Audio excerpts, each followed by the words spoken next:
Throughout history, we observe that human thought process does change. We see that it does not stay the same. Whether we're talking about religion, philosophy, even the science perspective itself, we see how it overall changes throughout time.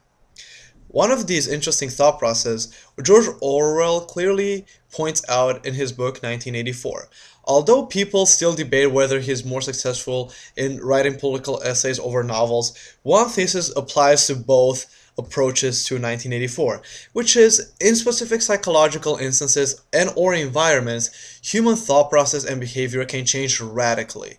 In specific instances, people tend to just disregard their values and morals and their life philosophies and just go with the flow and take a huge turn back to when we actually were cavemen and just stick with survival and try our best just to survive. Our basic survival instincts just trigger again, thus our thought process completely changes from there on. We observe how O'Brien gets to torture Winston throughout a huge part of the book, and how apparently 2 plus 2 equals 5, and all the other philosophies that O'Brien tries to indoctrinate Winston with for the better of the Winston, due to the fact that he was actually opposing the party, Big Brother, and the ideology of a dystopia itself. Now today's question is, can we apply this in today's society? Can we take usage of this psychological impact in order to change behavior for the better? Now people might argue that what I'm trying to say here is cruel, and the fact that we should never deal with human personality, and we should never try to change people for the better of the society, which is pretty much utilitarianism. Obviously, one of the main questions that I will address today is the fact that we have prisoners today and we have people that break the law. And how exactly should we deal with these type of people? As stated before, I said that in specific psychological environments, people do tend to change radically. And we can see that if we put prisoners, or just criminals in general, in specific psychological environments, they can have a huge shift of perspective. So why cannot we use this in order to show prisoners that what they're doing is wrong from a legal standpoint, maybe not from a moral one, due to the fact that all our morals are subjective. However, legalism is as in regards to today's legal system is really based on values that we all share throughout our society. So we should show these criminals or law-breaking people that what they're doing is wrong from a legal standpoint. And who knows, they might actually have a change of behavior, just like Winston in 1984. So why is it really significant to take a stand against prisoners and avoid sending them to jail? Here are the main 3 reasons. First, we can actually help rehabilitate them. Second, this might benefit the economy. And lastly, this might prevent future encounters. I'm saying might because you never know. You never ultimately know how human nature changes because we do not know everything about the brain yet. But from what we know so far, I'm pretty sure I can use all of these terms as an absolute. As again, firstly, we can rehabilitate people. Secondly, this will benefit the economy. And lastly, this might prevent future encounters. Now, on to my first point. I was talking about how helping prisoners find their wrongdoings can actually help rehabilitate them psychologically. Obviously, a lot of people disagree with the death punishment, and ultimately, I disagree with the capital punishment as well.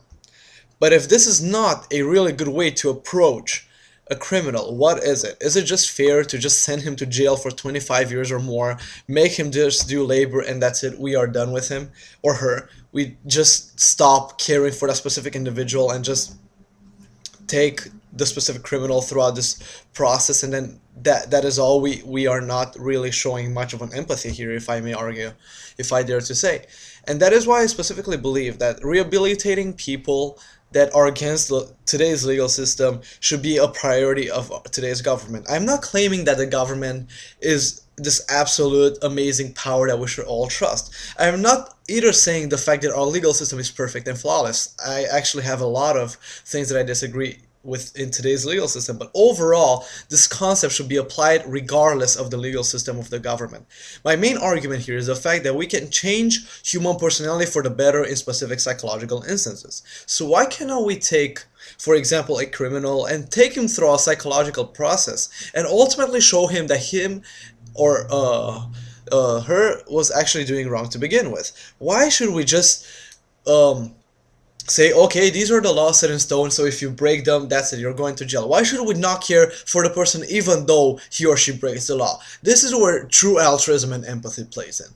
We really need to understand that maybe all morals and actions are psychologically justifiable due to the fact that all morals are relative to begin with. Therefore, we should equally care for all people, although they might be wrong in our worldview, they are right in theirs, and that is probably why they committed a crime to begin with. Our goal as humans is to achieve a common ground through our social contract and also to provide empathy and care for the people in need.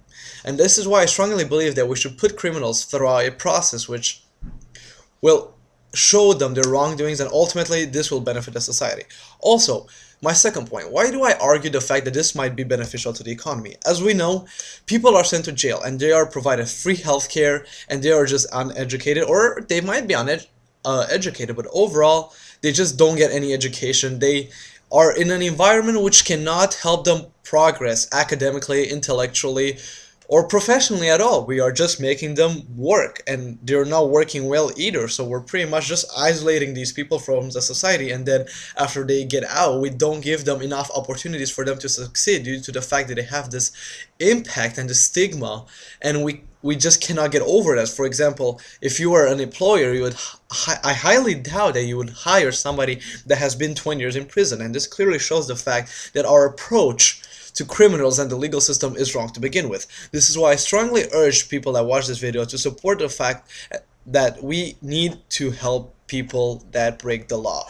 From a psychological standpoint, in their worldview, they are right, and we must show them from a legal perspective and from a utilitarian perspective that they are wrong. So this might benefit the economy due to the fact that we will not waste welfare and all other sorts of government money and taxes in order to support them from a medical perspective, and also to provide them meals, free meals every day. We know obviously that prisoners don't pay for their meals or their healthcare, therefore they receive these for free.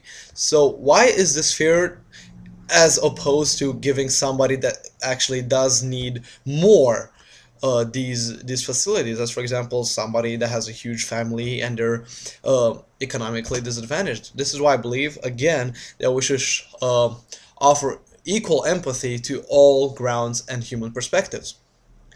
And on to my third point, I claim the fact that this will prevent future encounters. We do know the fact that law has the power to change behavior.